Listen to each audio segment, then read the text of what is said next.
Hello student, तो आज हम लोग एक्सरसाइज 9.2 के बाकी क्वेश्चन को देखेंगे।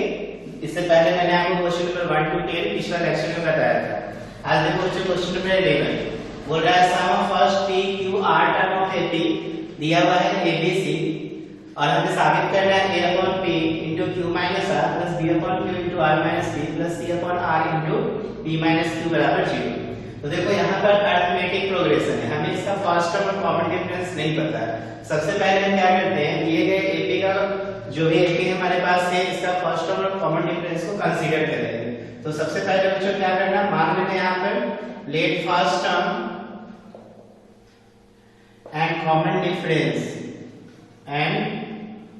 Difference of given AP dx and y मान। वैसे यहाँ पे x और y में इसलिए माने क्योंकि ऑलरेडी ये हमारे पास दिया हुआ है, a और d कंसीडर नहीं करेंगे। अब x और d कंसीडर कर लो या x और y कंसीडर कर लो। अब देखो अकॉर्डिंग टू क्वेश्चन यहाँ पर क्या बोल रहा है, sp बराबर देखो a दिया है, ठीक है ना। तो यहाँ पर आप क्या निकाल सकते हो, p/2 2a, तो 2x plus p minus 1 into y बराबर क्या हो जाएगा a। बच्चों आप देखो यहाँ पर अगर हम a अपॉन p निकालें तो यहाँ LHS में ये वैल्यू में हमें a अपॉन p का वैल्यू पुट कर लेना आसानी होगी। तो हम यहाँ से क्या करते हैं, a अपॉन p निकाल देते हैं। तो देखो 1 upon 2 2x plus p minus 1 into y बराबर देखो a अपॉन p हो जाएगा। देखो ये p से मैंने इधर क्या किया, डिवाइड कर दिया, ठीक है। इसको आप इक्वेशन क्या मान सकते हो, फर्स्ट। नाउ sq बराबर देखो क्या दिया है, b दिया है, देखो b है ना, sq बराबर b। तो फिर से आप फॉर्मूला लगा लो, q upon 2 2x plus q minus 1 into y बराबर क्या हो जाएगा, बराबर b। तो देखो 1 upon 2 into 2x plus q minus 1 into y बराबर b अपॉन q। देखो यहाँ पर हमें b अपॉन q मिल गया, ये b अपॉन q का वैल्यू यहाँ पे डालना हमारे लिए आसान होगा। अगेन लास्ट कंडीशन देखो एस आर बराबर सी दिया है। देखो sum of first P Q R term ABC है ना, तो आर टर्म का सम कितना दे दिया है, सी। तो एस आर जो हो जाएगा r upon 2 2x plus r minus 1 into y बराबर क्या होगा, c। इसलिए देखो 1 upon 2 2x plus r minus 1 into y बराबर c अपॉन r। बात समझ रहे हो ना। तो आप इसको क्या मान लो, सेकेंड मान लो, इसको मान लो थर्ड। अब हम लोग क्या करेंगे, यहाँ पे LHS में वैल्यू पुट करेंगे, किसका, a अपॉन p का, b अपॉन q का और c अपॉन r का। तो लिखो पुटिंग द वैल्यू ऑफ किसका a upon p comma b upon q and c upon r from equation first second third, from equation first comma second and third into कहाँ पे put करो तो बच्चों, ये LHS पार्ट जो क्या है गिवन कंडीशन का, उसमें LHS part of given condition, ठीक है ना। तो देखो क्या करोगे, a अपॉन p का वैल्यू देखो 1 upon 2 into 2x plus p minus 1 into y और इंटू देखो q माइनस r हो जाएगा प्लस फिर देखो 1 अपॉन 2 यहाँ पे b अपॉन 2 का वैल्यू देखो क्या दिया है, b upon q 1 upon 2 2x plus q minus 1 into y, ठीक है। और इंटू क्या होगा, देखो इंटू हो जाएगा r माइनस 3, फिर प्लस ले लो 1 अपॉन 2 और यहाँ पे c अपॉन r का value 1 upon 2 into 2x plus r minus 1 into y और इंटू हो जाएगा बच्चों p माइनस q। ओके, अब आपको इसको सॉल्व कर लेना। तो सबसे पहले देखो 1/2 सभी में है तो बाहर कर लो। अब हम क्या करते हैं, देखो 2x into q minus r 2x into r minus p और 2x into p minus q। अब सभी का क्या करो ना, 2x कॉमन ले लो, ठीक है ना। एक स्टेप में कर लो, देखो इसको 2x को इससे मल्टीप्लाई करेंगे, 1/2 का सबका कॉमन हो चुका है, तो 2x को इससे मल्टीप्लाई करना, फिर यहाँ पे 2x को इससे मल्टीप्लाई करना, यहाँ पे 2x को p माइनस q से मल्टीप्लाई करना। तो सब में 2x कॉमन लेना, तो इसका देखो क्या बचेगा, 2x into q minus r, तो q माइनस r बचा, 2x into r minus p, तो r माइनस p बचा, ये 2x into p minus q, p minus q बच गया। समझ में आ रहा है? अब देखो इसमें इसको इससे मल्टीप्लाई होगा, इसको इससे मल्टीप्लाई होगा, इसको इससे मल्टीप्लाई होगा, तो सब में देख लो ना y कॉमन ले सकते हैं हम। तो जब हम y कॉमन लेंगे तो देखो प्लस y कॉमन ले लेंगे, ठीक है ना। y क्या किया हमने, कॉमन लिया, तो देखो क्या क्या बनेगा। तो यहाँ पे बच जाएगा p minus 1 into q minus r, p minus 1 into, तो y को बाहर कर देते हैं पहले, नहीं y बाहर किए तो p minus 1 into q minus r, plus क्या बचेगा देखो, थोड़ा सीधा लिखता हूं मैं, यहाँ q minus 1 into r minus p बचेगा, q minus 1 into r minus p, अब plus r minus 1 into p minus q बच जाएगा। समझ में आ रहा है? बस अब सॉल्व करना आसान है। देखो q से q यहाँ गया, p से p गया, r से r गया, तो ये टर्म तो 0 हो जाएगा। तो ये देखो 1/2 बाहर रखो, 2x into 0 कर लो, ये y। अब इसको मल्टीप्लाई करो, देखो p को q से मल्टीप्लाई करना, pq minus pr minus q plus r, फिर इसको मल्टीप्लाई करो q को r से प्लस qr minus pq, फिर ये देखो माइनस r और ये हो जाएगा प्लस p, यहाँ पे माइनस r को p से मल्टीप्लाई करो तो pr, फिर r को q से तो minus qr minus p plus q, ठीक। अब देखो इसमें भी सब कैंसिल होगा, देखो pq प्लस और pq minus cancel, qr plus और qr देखो माइनस कहीं पर होगा, है ना, minus cancel, pr minus pr plus cancel, plus p minus p cancel, minus q plus q cancel, minus r plus r cancel, देखो सारा टर्म कैंसिल हो गया। तो यहाँ पर हम लिख सकते हैं 1/2 2x into 0 plus y into 0, तो ये सारा टर्म क्या हो जाएगा, 0 हो जाएगा। क्लियर है ना, क्योंकि 0 को किसी भी टर्म से मल्टीप्लाई करोगे तो 0 हो जाएगा। यानी ये बच्चों L ये हो गया हम लोग का LHS और ये 0 क्या हो गया बच्चों, RHS। आई होप समझ में आया होगा क्वेश्चन नंबर 11। यहाँ पे बस आपको कैलकुलेशन पर ध्यान देना है, ओके। चलो इसके बाद क्वेश्चन नंबर देखते हैं, क्वेश्चन नंबर 12 इरेज कर रहा हूँ।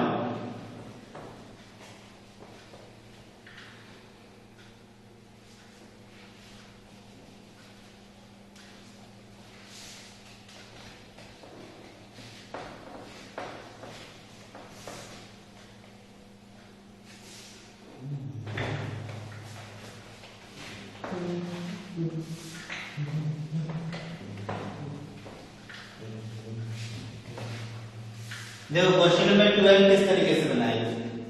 12 में कह रहा है ratio of sum of m और n टर्म दिया हुआ है। देखो 12 में क्या है, रेशियो ऑफ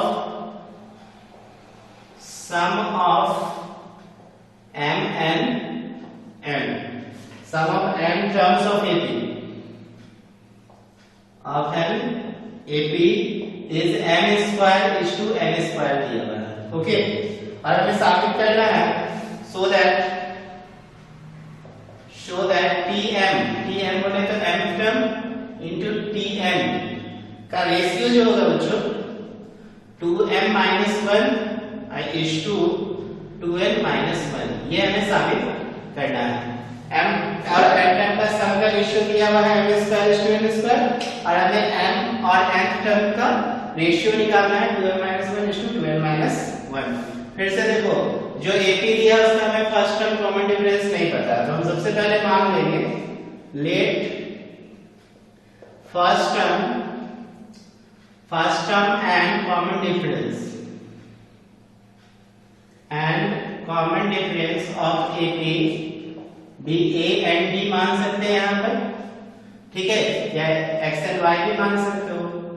अब अकॉर्डिंग टू क्वेश्चन देखो Sm अपॉन Sn बराबर दिया है m square upon n square, तो देखो हम लोग यहाँ पर क्या करेंगे, m upon 2a plus m minus 1 into d, यहाँ पर देखो n upon 2a plus m minus 1 into d बराबर m square upon n square. यहाँ देखो ऊपर ऊपर n कैंसिल हो जाएगा, यहाँ ऊपर ऊपर n कैंसिल होगा, ये 2 से 2 भी कैंसिल हो गया, ठीक है। तो क्या बचेगा 2a plus m minus 1 into d और नीचे भी 2a plus m minus 1 into d is equal to m upon n। आप क्या करोगे, यहीं पर एक रिलेशन निकालो क्रॉस प्रोडक्ट करके, तो देखो into 2a plus m minus 1 into d is equal to m into 2a plus n minus 1 into d। अब क्या करो, देखो इसको मल्टीप्लाई करेंगे तो 2am होगा plus n into m minus 1 into d बराबर 2am और plus m into n minus 1 into d। अब क्या किया जाए, यहाँ पे 2am और 2am एक तरफ कर दो, तो 2am minus 2am एक तरफ कर दिया। यहाँ पर देखो इसको आप राइट साइड में ले जाओ, d कॉमन ले लो, तो d कॉमन लेंगे तो m into n minus 1 और minus m into m minus 1 हो जाएगा। क्लियर है ना? तो देखो अब यहाँ पर क्या किया जाएगा, 2a कॉमन लोगे, 2a कॉमन लेंगे तो n minus m बचेगा। यहाँ पे देखो d ऑलरेडी कॉमन है, मल्टीप्लाई करो m को n से mn माइनस m into 1 तो माइनस m। यहाँ देखो माइनस nm को mn भी लिख सकते हैं, ठीक है, कम्यूटेटिव लॉस है, और minus m into minus 1 plus n हो जाएगा। तो देखो mn से mn कैंसिल हो जाएगा। तो यहाँ पर देखो 2a into n minus m बराबर d into n minus m होगा, और n minus m भी कैंसिल तो 2a बराबर d लिख सकते हो। इसीलिए अब हम लोग ले लेंगे एस tm अपॉन tn का रेशियो, tm अपॉन tn का रेशियो। तो tm का रेशियो और tn का रेशियो निकालना है, तो यहाँ पर देखो a plus m minus 1 into d लिखेंगे, और यहाँ पे भी a plus n minus 1 into d लिखेंगे। अब क्या करोगे बच्चों, यहाँ पे देखो d का वैल्यू आप 2a रख सकते हो या a का वैल्यू d/2, चलो d का वैल्यू 2a रख देते, तो a plus m minus 1 into 2a, नीचे भी a plus n minus 1 into 2a लिख सकते हैं ना, बराबर में लिख देना, जो कि d बराबर 2a। ओके, ऊपर में आप निकाल देना, या इसको इक्वेशन फर्स्ट मान लेना, यहाँ पे लिख देना फ्रॉम इक्वेशन फर्स्ट। अब देखो ऊपर से a और नीचे से a कॉमन लेके कैंसिल कर दो, कैंसिल करोगे तो ऊपर 1 बचेगा और 2 into m minus 1 बच जाएगा, नीचे भी 1 बचेगा और 2 into n minus 1, ये 2 को पहले लिखा जा सकता है।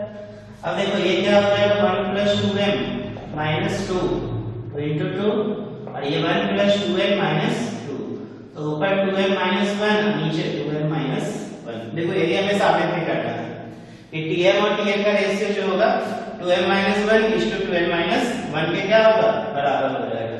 यही हमें साबित करना है, ये प्रूफ हो गया। क्लियर है ना? चलो नोट करो, इसके बाद देखो क्वेश्चन नंबर 13 कैसे बनाओगे। नोट करो, स्क्रीनशॉट लो।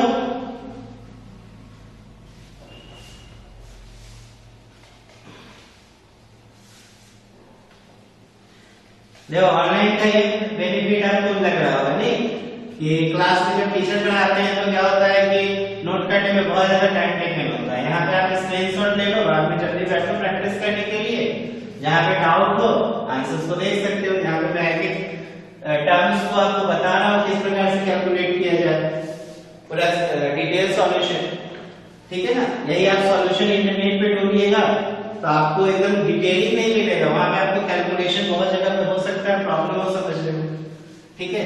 या फिर आप किसी का भी लेक्चर देखो तो वहां पे आपको पूरा सॉल्यूशन पूरा क्लियर कट में समझाया जाता है, ठीक है ना। जरूरी नहीं है कि मैं ही सारा समझा रहा हूँ, जो भी टीचर्स पढ़ाते हैं वो देखो कैलकुलेशन पूरा डिटेल से बताएंगे।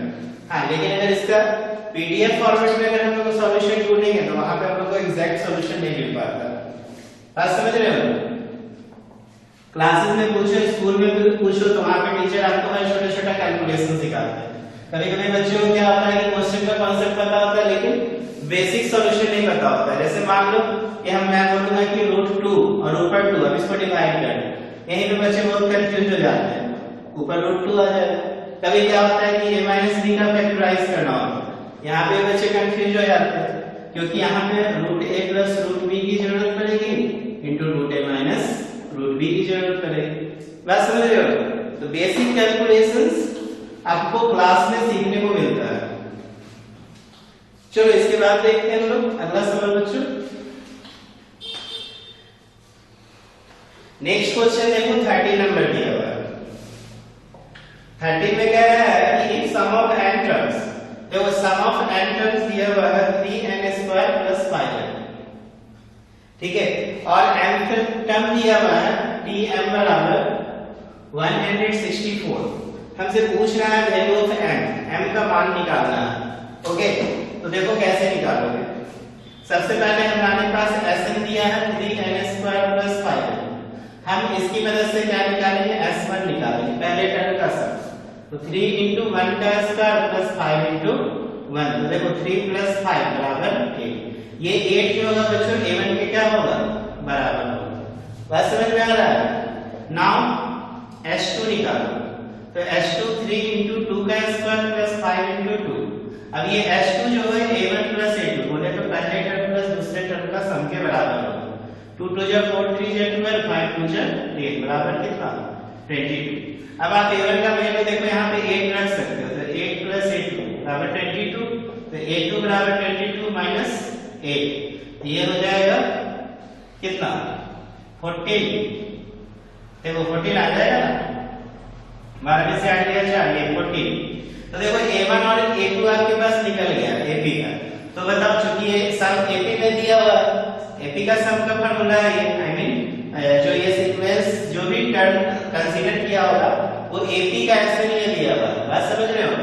तो यहाँ पे कॉमन डिफरेंस D निकालो, तो common difference D a2 - a1 निकालो, तो 14 - 8 बराबर क्या हो जाएगा, 6 हो जाएगा। बात समझ रहे हो। अब दूसरा देखो Tm बराबर 164 है, चूंकि Tm = 164, तो आप फार्मूला लगा दो, a + m - 1 × d बराबर कितना, 164। तो a की वैल्यू देखो कितनी है, a की वैल्यू देखो पहला टर्म में a 8 हो गया, आप यहाँ पे a1 में लिख सकते हो। तो 8 + m - 1, d की वैल्यू देखो d है 6 बराबर 164। तो m - 1 × 6 बराबर 164 और -8 होगा, यहाँ डिवाइड नहीं होगा क्योंकि यहाँ पर प्लस है। तो m - 1 × 6 बराबर 164 में 8 घटा तो 156 आ जाएगा। तो m - 1 बराबर 156 में कितने से डिवाइड कर दो, 6 से। तो देखो 6 × 2 = 12, 6 × 6 = 36। तो m बराबर देखो 26, ये माइनस उधर जाके प्लस होगा तो 27। तो m का वैल्यू कितना हो जाएगा, 27। समझ में आ रहा है। चलो इसके बाद देखते हैं लोग बच्चों क्वेश्चन नंबर 13 हो गया। क्वेश्चन नंबर देखा जाए 14 बड़ा इंपॉर्टेंट क्वेश्चन, तो मैं रेस कर रहा हूं, screenshot low.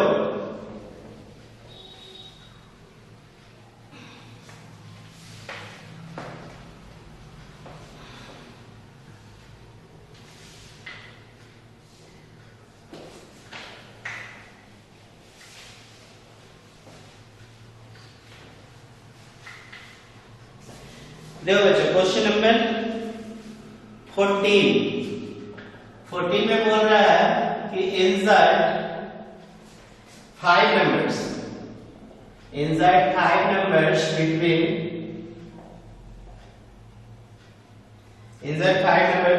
8 and 26 such that resulting sequence is in AP, such that resulting sequence कैसे में दिया है बच्चों, is in AP। बात समझ रहे हो ना। 5 नंबर 8 और 26 के बीच इंसर्ट करना है, जिससे कि हमें रिजल्टिंग सीक्वेंस किस कैसे में देखने को मिले, AP में देखने को मिले। ठीक है, देखो मैंने इंट्रोडक्शन में इस तरह का सवाल बताया था कि दो संख्या के बीच जो है एड नंबर या एड अरिथमेटिक मीन हम क्या कर सकते हैं, इंसर्ट कर सकते हैं। तो मान लेते हैं लेट 5 numbers between 8 and 26 8 कौन-कौन हो जाएगा, A1 होगा, A2 होगा, A3 होगा, A4 होगा और A5 हो जाएगा। ठीक है, इसीलिए हम लोग लिख सकते हैं 8 A1, A2, A3, A4, A5, कितना 26। ये क्या चीज में होगा बच्चों, AP में होगा, क्योंकि बोल रहा है कि जो रिजल्टिंग सीक्वेंस बनेगा इंसर्ट करने के बाद ये 5 नंबर बिटवीन 8 और 26 ये सीक्वेंस आपको AP में मिलने वाला है। ठीक है, तो बताओ 26 का कौन सा पोजीशन होगा, तो 5 + 2 7 पोजीशन होगा। देखो ऐसे भी शुरू से भी ऐड करके देखो 7 पोजीशन मिलेगा, 1 2 3 4 5 6 एंड 7। तो 26 बराबर आप लिख सकते हो ना 8 plus 7 minus 1 into D. Formula लगा दो 8 plus 7 minus 1 into D, where ये यहाँ पे देखो 8 दिया हुआ है, तो 26 माइनस 8 बराबर 6 इंटू डी।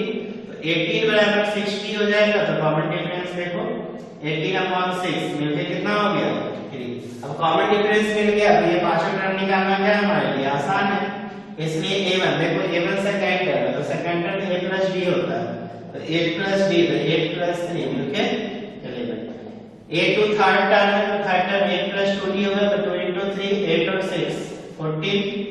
a3 8 प्लस फिर आपका a प्लस 2d फिर a प्लस 3d होगा ना, तो 3 into 3 3 से 9 9 8 17। a4 तो 8 प्लस 4d 4 into 3 ये 20 हो जाएगा, और a5 देखो 8 प्लस 5d तो 5 into 3 मिलके 23। यही 5 नंबर होगा बिटवीन 8 और 26, जिससे कि सीक्वेंस आपको कैसे भी मिलेगा AP में मिलेगा। समझ में आ रहा है ना? तो इस तरीके से आप सवाल को बना सकते हो। इसके बाद देखते हैं हम लोग नेक्स्ट क्वेश्चन नंबर 14 के बाद 15 देखते हैं। ठीक है, 4 क्वेश्चन और बचेंगे इस एक्सरसाइज में।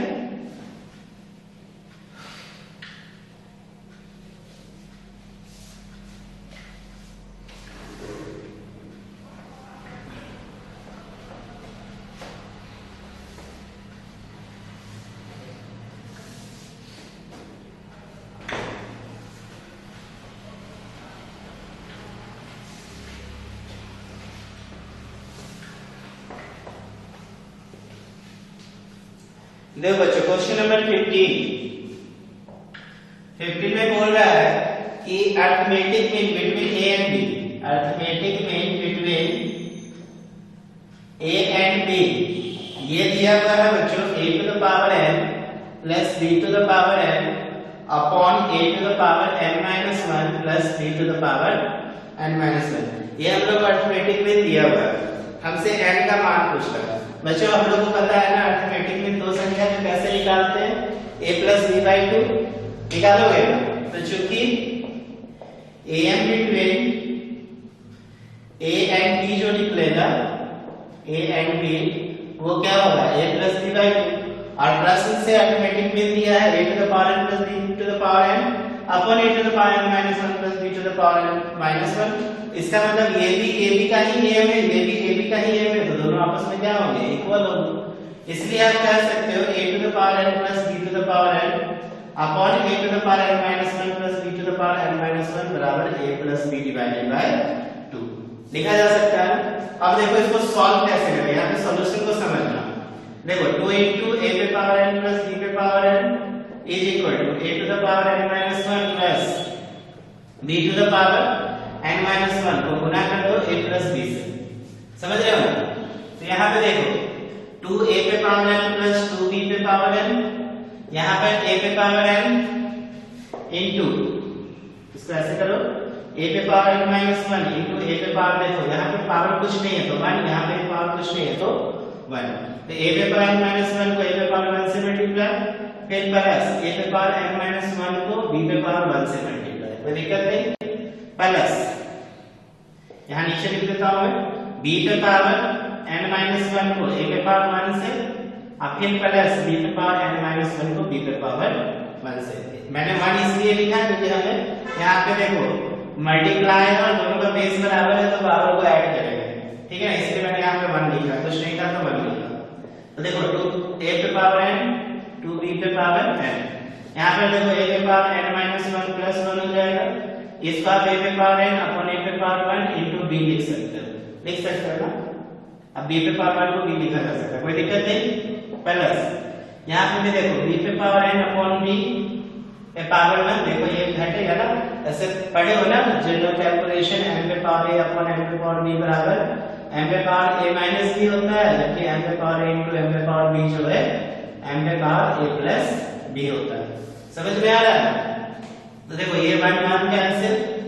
अच्छा यहाँ पे हम नहीं भी करेंगे तो चलेगा, क्योंकि ये b है, किसको करना है, इसको तो करना पड़ेगा, b पे पावर n अपॉन b पे पावर 1 into a अब प्लस b पे पावर n minus 1 प्लस 1, तो देखो 1 से 1 यहाँ पे भी कैंसिल हो जाएगा, तो 2a पे पावर n प्लस 2b पे पावर n बराबर a पे पावर n इसको रहने दो a पे power n into b by a।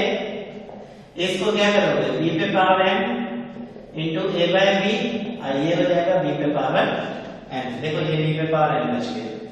अब आगे बढ़ो, यहाँ पे 2a पे पावर n में से ये देखो a पे पावर n को लेफ्ट साइड ले आओ तो माइनस a पे पावर n। फिर देखो 2b पे पावर n में इस b पर पावर n को लेफ्ट साइड ले आओ तो देखो b to the power n बचेगा क्या इक्वल टू, तो a पे power n into b by a plus क्या बचेगा a b to the power n a by b, b to the power n a upon b। अब देखो क्या करेंगे यहाँ पर 2a to the power n a to the power n गया तो a पे पावर n, 2b पे पावर n b पे पावर n गया तो b to the power n। यहाँ पे क्या हो जाएगा देखो, किसको क्या किया जाए ऐसे ही भी रहने दो a पे power n b upon a plus b पे power n into a upon b। अब क्या करो ना a to the power n वाले टर्म को एक तरफ ले जाओ, b to the power n वाले टर्म को एक तरफ ले जाओ तो देखो a पे पावर n माइनस a पे power n into b by a बराबर b पे power n into a by b, minus हो जाएगा b पे पावर n। समझ में आ रहा है ना? यहाँ पे देखो a पे पावर n कॉमन लो तो 1 माइनस b अपॉन a, और यहाँ पे b पे पावर n कॉमन लो तो a by b माइनस 1।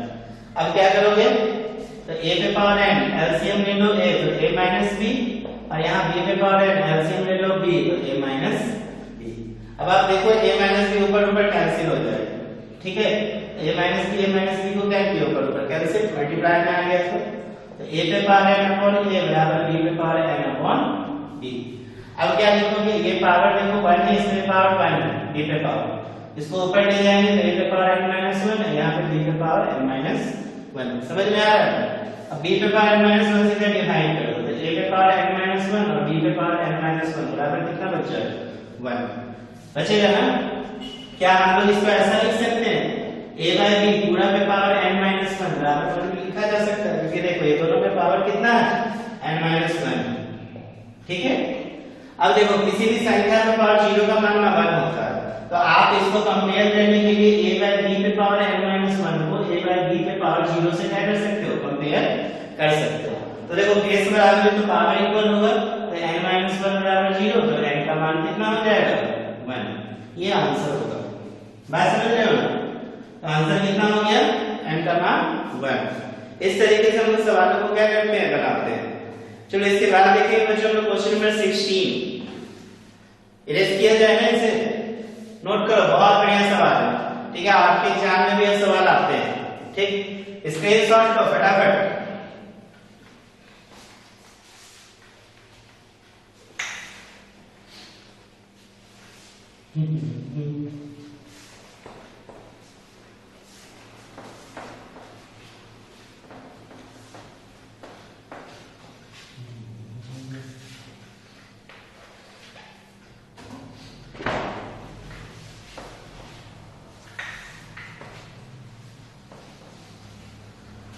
देखो बच्चों क्वेश्चन नंबर 15 हो गया, 16 देखिए। 16 भी बहुत अच्छा सवाल है। मैं 16 क्वेश्चन पूरा लिखूंगा नहीं, तो लॉन्ग क्वेश्चन है, आपको समझा देता हूं। बोल रहा है कि between 1 and 31 m number have been inserted, ठीक है? 1 और 31 के बीच m नंबर हम लोग इंसर्ट किए हैं। इंसर्ट करने पे जो रिजल्टिंग सीक्वेंस बनेगा बच्चों वो एपी में बनेगा, ओके? और बोल रहा है रेशियो ऑफ 7 और m-1 टर्म का जो रेशियो है वो 5:9 है, तो आपको m का वैल्यू फाइंड करना है। तो सबसे पहले तो m नंबर से इंसर्ट करना है, तो मान लेना होगा लेट m नंबर्स बिटवीन किसके किसके बीच दिया है, 1 and 31 के बीच दिया है। r 1 और 31 के बीच m नंबर्स इंसर्ट करना है। तो r क्या क्या हो जाएगा बताओ, a1 a2 a3 कहां तक ले लोगे बच्चों, am ले लेंगे। क्लियर हो रहा है ना? तो देखो आप जब हमने 1 और 31 के बीच m नंबर इंसर्ट किया तो कह रहा है कि सीक्वेंस जो है AP में हो जाएगा। तो इसीलिए 1, A1, A2, A3 and so on AM, 31 ये क्या चीज में कह रहा है, AP। समझ रहे हो ना, अरिथमेटिक प्रोग्रेशन। तो बताओ 31 का कौन सा प्लेस होगा, तो m+2 प्लेस होगा कि m+2 टर्म होगा ना? मैंने बोला है ना, दो नंबर के बीच n नंबर इंसर्ट करोगे तो लास्ट जो टर्म होगा वो n+2 होगा। ठीक है ना, बहुत सारे सवालों में इस तरह का कॉन्सेप्ट आया है। मैंने समझाया कि देखो 5 6 7 8 3 2 a b c कुछ हो ले, हम बोलेंगे इसका कौन सा पोजीशन है, तो इसके और इसके बीच में देखो कितने टर्म है, 3 3 6, तो इसका कौन सा पोजीशन होगा, 6 + 2 8 पोजीशन, उसे काउंट कर लो 1 2 3 4 5 6 7 8। समझ में आ रहा है? तो ये हो जाएगा 31 बराबर a + 1 + m+2 - 1 * d, तो 31 - 1 बराबर m+1 * d, तो d बराबर जो हो जाएगा बच्चों 30/m+1। अब अकॉर्डिंग टू क्वेश्चन देखो क्या दिया हुआ है, क्वेश्चन के अकॉर्डिंग दिया है कि 7 और m-1 नंबर का रेशियो, इसका मतलब a7 और a m-1 का रेशियो दिया है 5:9, तो 5/9। ठीक है, तो हमें m का मान निकालना। तो यहाँ पे बच्चे गलती कर देते हैं ना, nth टर्म और नंबर दोनों अलग अलग चाहिए। जब आप nth टर्म देखते हो तो a + n-1 * d लिखते हैं, लेकिन यहाँ पे नंबर्स, तो नंबर a7 ये 8वां नंबर होगा। बात समझ रहे हो? क्योंकि देखो पहला नंबर 1 है, तो 1 से a7 पे जाओगे तो कौन सा नंबर होगा, 8वां।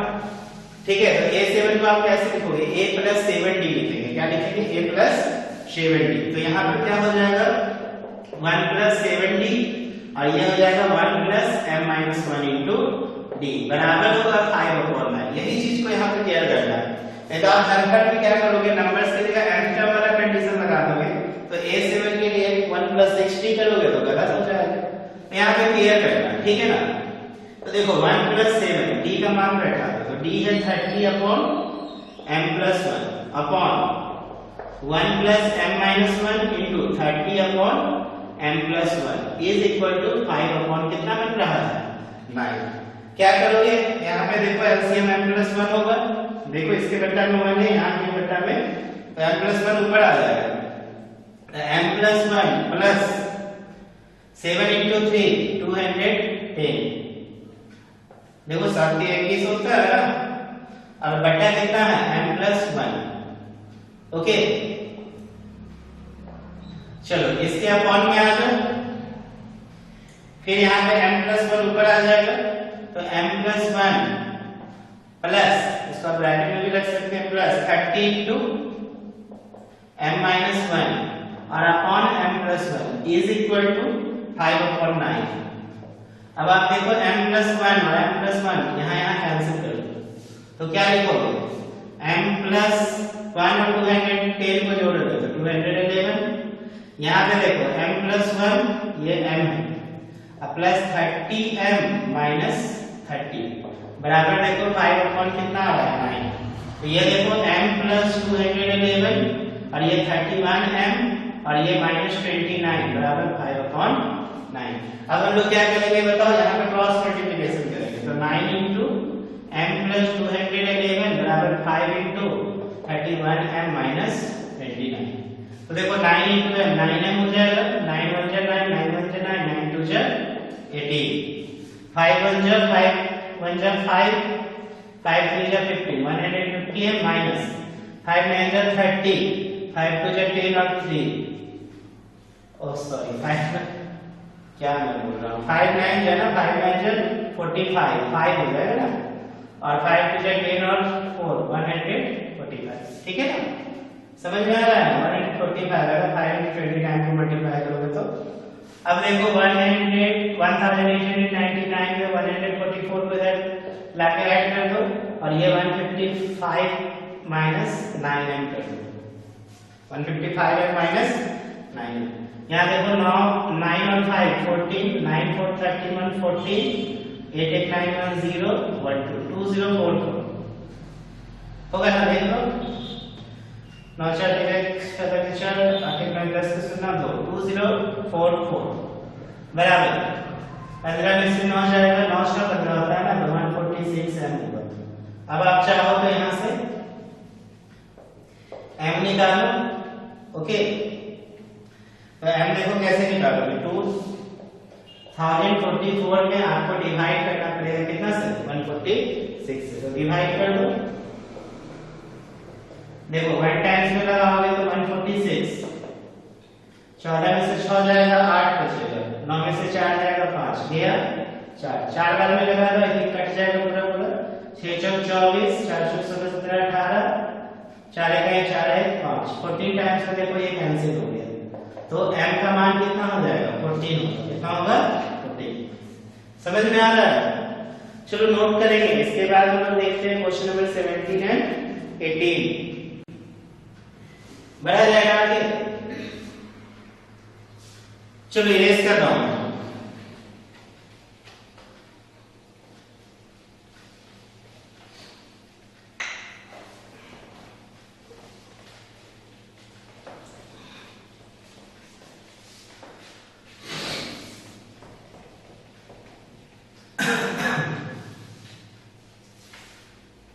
सर्दी का मौसम है और हम लोग पढ़ रहे हैं सीक्वेंस एंड सीरीज, और सीक्वेंस और सीरीज में कॉन्सेप्ट चल रहा है अरिथमेटिक प्रोग्रेशन, नहीं, और अरिथमेटिक प्रोग्रेशन की जो एक्सरसाइज 9.2 है उसके लास्ट 2 क्वेश्चन हम लोग देखने वाले हैं।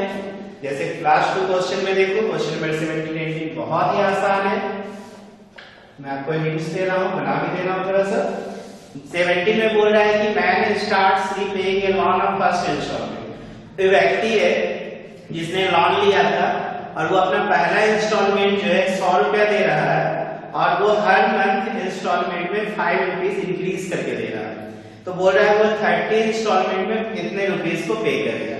तो बच्चों बहुत सिंपल सा क्वेश्चन है, अकॉर्डिंग टू क्वेश्चन आप मान लेना लेट ए बराबर कितना RS 100 rupees, common difference D को मान लेना क्योंकि हर मंथ इंक्रीमेंट कितना है 5 रुपीस की है, तो इसलिए T30 आपसे पूछ रहा है T30 बराबर व्हाट, 30th इंस्टॉलमेंट में कितना पे करना पड़ेगा। तो बहुत आसान है ना, इसलिए T30 बराबर A plus 30 minus 1 into D, तो A हो गया 100, ये 29 इंटू कितना 5, तो 100 9 5 are 45, 5 2 जा 21, 145 में 100 जोड़ दो तो 245। इसलिए वैल्यूज ऑफ 30th इंस्टॉलमेंट, तो 30th इंस्टॉलमेंट की जो वैल्यू होगी RS 245 होगा। क्लियर है ना? चलो इसके बाद क्वेश्चन नंबर 18 देखो। 18 में बोल रहा है बच्चों का difference between any two consecutive interior angle of A polygon is 5 degree. बोल रहा है किसी पॉलीगन का 2 कंसेक्यूटिव इंटीरियर एंगल का जो डिफरेंस है वो 5 डिग्री दिया है और स्मॉलेस्ट एंगल 120 डिग्री है, तो find the number of sides of A polygon.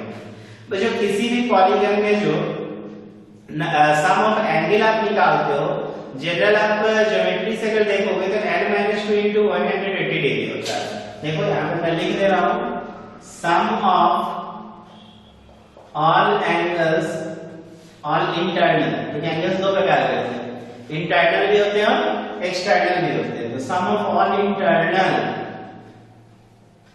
Angles of a polygon, of a polygon क्या निकालते हो, तो n - 2 * 180 डिग्री निकालते हैं। अब देखो n का मान अगर हम 3 यहां पुट करेंगे तो 3 - 2 बराबर कितना हो जाएगा 180 होगा, 3 - 2 1 1 * 180 180। n का मान 4 पाइलेटर में लिखो तो 4 - 2 2 * 180 360। तो पाइलेटर में देखो सभी एंगल का सम कितना हो गया, इंटरनल एंगल का सम 360। एक्सटर्नल में अगर हम बात करें तो किसी भी पॉलीगन को ले लो, चाहे वो ट्रायंगल हो, बाइलेटरल हो, पेंटागन हो, हेक्सागन हो, सम ऑफ एक्सटर्नल एंगल ऑलवेज जो होता है 360 डिग्री होता है, जबकि इंटरनल एंगल वेरी करता है।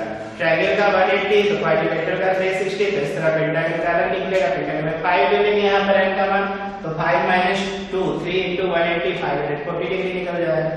इस तरह हेक्सागन में 6 - 4 * 180 करो, 6 - 2 * 180 तो 4 * 180 डिग्री कर दोगे। तो यहां पर सम ऑफ ऑल इंटरनल एंगल्स जो हो जाता है बच्चों पॉलीगन में n - 2 * 180 डिग्री होता है। बट अकॉर्डिंग टू क्वेश्चन क्या बोल रहा है कि यहां पे किसी पॉलीगन के जो कंसेक्यूटिव इंटीरियर एंगल है उसका डिफरेंस 5 डिग्री है और स्मॉलेस्ट एंगल 120 डिग्री है। तो हम क्या करते हैं यहाँ पे कुछ कंपैरिजन कर सकते हैं, एसन से इसको कंपैरिजन कर सकते हैं, क्योंकि यहाँ पे फर्स्ट टर्म को मान लेंगे 120 और कॉमन डिफरेंस को मान लेंगे d और यहां से सम ऑफ इंटरनल एंगल निकालेंगे AP के सीक्वेंस से। तो AP के सीक्वेंस से सम ऑफ एंगल जो निकलता है हमें पता है n/2 2a + n-1 into d, और ये जो होगा n-2 into 180 के बराबर होगा, क्योंकि यहाँ पे भी हम इंटरनल एंगल का सम निकालने वाले हैं और ये भी हमारा इंटरनल एंगल का सम का ही फार्मूला है। तो ये दोनों आपस में क्या करेंगे, बराबर रखेंगे। हम लोग मान लेंगे net number of sides of a polygon is equal to 1 n, ठीक है। और उसका जो कंसेक्यूटिव एंगल का डिफरेंस मिल रहा है वो क्या चीज में, AP में, ऐसा आपको मान के चलना पड़ेगा, वो मेंशन कर देंगे आप। अब बस आपको कुछ नहीं करना है, इसको सॉल्व कर देना। तो देखो n/2 और 2 into a हमारे पास दिया है, कितना दिया है, 120 डिग्री दिया है, 120 लिख लो। n-1 d 5 है बराबर n-2 into 180। अब लिख सकते हो अकॉर्डिंग टू क्वेश्चन, ठीक है ना। यहाँ पर a बराबर 120, b बराबर 5। अब आपको सॉल्व करना है, तो सॉल्व करेंगे कैसे, तो n/2 ये हो गया 240 plus 5n minus 5 is equal to n-2 into कितना हो जाएगा 180। अब क्या करोगे, देखो n/2 235 plus 5n is equal to n-2 into 180। आप चाहो तो यहाँ पे 5 कॉमन ले सकते हो, तो n/2 इनटू 5 कॉमन लेंगे तो 5 4 से 20 और बचा 35, तो 5 7 से 35 47 आ जाएगा ना, और plus n is equal to n-2 into 180। 5 से काट दो, 5 3 जा 15, 5 6 जा 30। तो यहाँ पर देखो n/2 into 47 plus n is equal to n-2 into 36। अब आप क्या करो, क्रॉस मल्टीप्लिकेशन कर दो, 2 को देख दो, n से इसको मल्टीप्लाई कर दो, तो 47n प्लस n स्क्वायर, 36 2 जा 72 इनटू n-2। तो ये देखो 47n प्लस n स्क्वायर, ये 72n माइनस 2 2 जा 4, 2 7 जा 40 आएगा ना, 2 7 जा 40। अब चलो इसको हम लोग को सॉल्व करना होगा, सबको हम लोग एक साइड ले आते हैं, n स्क्वायर प्लस 72n इधर होगा, अच्छा ये इधर आएगा तो माइनस होगा, तो 47n में से 72n माइनस करो और ये प्लस 144 बराबर 0। तो ये देखो n स्क्वायर और ये माइनस आ जाएगा, 72 में 47 घटाओ, छोटी संख्या बड़ी संख्या घटेगा तो साइन में माइनस, लेकिन घटाते तो बड़ी संख्या से ना छोटी संख्या से। 12 में 7 गया 5, 6 में 4 गया 2, तो 25n प्लस 144 बराबर कितना 0। अब ये भी आपको क्या करना है, हमें सॉल्व करना है, सॉल्व करके दिखा दे रहे हैं। देखो n स्क्वायर माइनस 25n को आप क्या लिखोगे, minus 16 minus 9, minus 16 minus 9 minus 25 और माइनस 16 इनटू माइनस 9 को मल्टीप्लाई करोगे तो 144 आएगा, प्लस 144 बराबर 0। n कॉमन ले लो, n माइनस 16, 9 कॉमन ले लो, n माइनस 16 बराबर 0। तो n माइनस 16 दोनों में बाहर है, तो n माइनस 9 बराबर 0। तो n का दो वैल्यू निकलेगा, 6 निकलेगा, एक n का मान क्या निकल सकता है 9। तो यहाँ पे दो पॉसिबिलिटीज मिल रहा है हमारे पास पॉलीगन का, कि लाइन जिसके पास साइड है उसका भी कंसेक्यूटिव एंगल का डिफरेंस 5 डिग्री आएगा और उसका फर्स्ट एंगल 120 डिग्री हो सकता है, यदि या फिर कोई पॉलीगन 6 में 16 साइड्स होंगे तो वहां पे भी हमें कंसेक्यूटिव एंगल का डिफरेंस जो होगा वो 5 डिग्री होगा और फर्स्ट एंगल जो होगा 120 डिग्री होगा। तो आप चेक भी कर सकते हो इसको, दोनों वैल्यू को यहाँ पे रख के भी सेटिस्फाइड कर रहा है, बात समझ रहे हो। तो इस तरीके से हम लोग का अरिथमेटिक प्रोग्रेशन का सारा क्वेश्चन जो है 9.2 का कंप्लीट होता है, ठीक है। इसमें आप चेक कर लेना आंसर्स कौन करेक्ट हो रहा है, क्योंकि यहाँ पे 9.2 में देखो 9 करेक्ट है, 16 करेक्ट नहीं है। चलो हम लोग देख ले, वैल्यू निकाल ले, क्योंकि यहाँ पे हमारे पास दो वैल्यू निकला है, 16 निकला और एक क्या निकला 9। यहाँ पे चेक करो कि कौन सा आंसर करेक्ट होगा।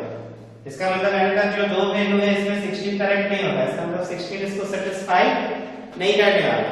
तो आप वैल्यू चेक करके देख लेना, बात समझ रहे हो। यहाँ पे 9 - 2 * 180 क्या करेगा, इसको सेटिस्फाई करेगा। तो यहाँ पे ये आंसर सिर्फ एक होगा, n बराबर कितना 9। बात समझे। चलो इसके बाद बच्चों हम देखेंगे नेक्स्ट क्लास में ज्योमेट्रिक प्रोग्रेशन का सारा कॉन्सेप्ट को सीखेंगे। Okay, thank you.